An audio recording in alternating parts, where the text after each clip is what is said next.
नमस्कार बंधुगण, आज पुणी थे आम आपण को स्वागत करुचु श्रीमद् भागवत गीता अध्ययन यार नवम अध्याय राजविद्या राजगुह्य योग यार श्लोक नंबर 10। आसतु एबे सुनिबा आमे।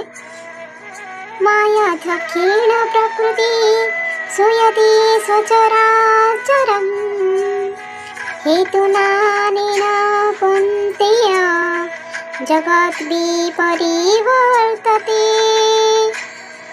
एहार अनुवाद हैला, हे कुंती पुत्र, ए भूत प्रकृति मो निर्देश रे कार्य करुछि एवं एहा समस्त स्थावर जंगम को सृष्टि करुछि। एहा शासनानुजाई एही परिप्रकाश दृश्य जगत बारंबार सृष्टि हेउछि एवं ध्वंस हेउछि।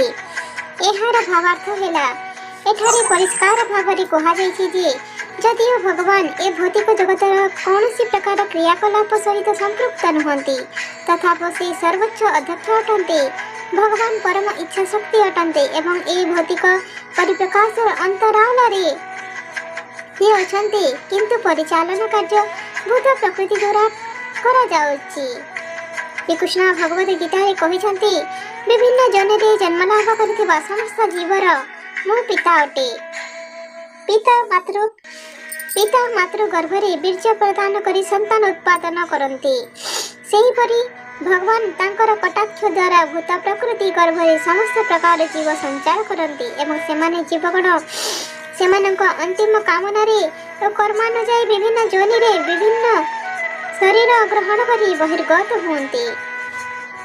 ए समस्त जीव जदिओ भगवानक कटाक्षरु जात, तथापि सेमानकर गत जीवनर कामना और कर्मानुजाई विभिन्न शरीर प्राप्त हुंती। तेणु भगवान सीधा सड़क भाव ए भौतिक सृष्टि सह संपृक्त नुहंती, से केवल भूत प्रकृति उपरे कटाक्षपात करती। तेणु भूत प्रकृति क्रियाशील होई उठे एवं सांगे सांगे सब सृष्टि हो जाए। यह निसंदेह जे भगवानंकर किसी कर्म अछि, कारण से भूत प्रकृति उपरे कटाक्षपात करती, किंतु सीधा सड़क भाव भौतिक जगत सह तांकर किछि करिवार नाही। एही संपर्क रे निम्न उदाहरण स्मृति रे दिया जाई अछि।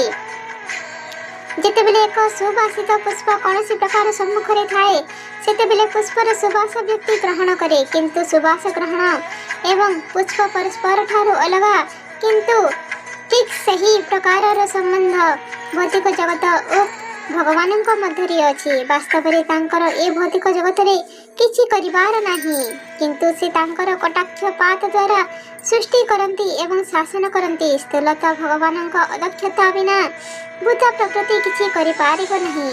ତଥାପି ଭଗବାନ ସମସ୍ତ ପ୍ରକାର ଭୌତିକ କର୍ମଠାରୁ ଦୂରରେ, ଅର୍ଥାତ୍ ସେ କୌଣସି ପ୍ରକାର ଭୌତିକ କର୍ମ ସହ ସମ୍ପୃକ୍ତ ନୁହନ୍ତି। ଜୟ ଶ୍ରୀ ରାଧେ କୃଷ୍ଣ।